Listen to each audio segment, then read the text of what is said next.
E whakarite ana Hine Brooking mō tana rēhi whakamutunga me tana kura a Tūranga Wahine. Ko ngā wāhanga paku noi hoera hei whakapai ake e mōhiotia whānui ti ana ko Brooking tētahi o ngā kaihoe rangatahi toa I tēnei hā kinakina. It's been a good preparation for my last secondaries with a lot of my mates. And I'm excited, a little bit sad because it's my last one. Kei te kite ngā hua wana whakaheke ngā wera.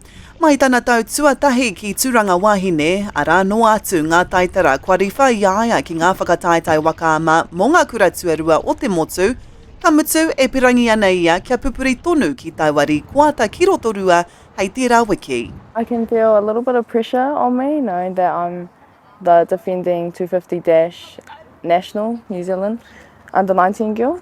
He whakahirahira hoki tēnei whakataetae mōna, I nāra kua hokona tana hoi e te tokomaha ko Hine Brooking te ingoa ko ngā mahi toi nā tōna pāpā ake nā Hine Brooking. Young girls and girls my age look up to me and have bought the paddles. And yeah, I loved seeing heaps of people with my paddle. Nui ake I te tahirau whātekau ngā kura ka whakakotahi atu ki te whakataetae Waka Ama mō ngā kura tuarua o Aotearoa ka tīmata hei te rārāhina. Rahia tumutumu, tai oro.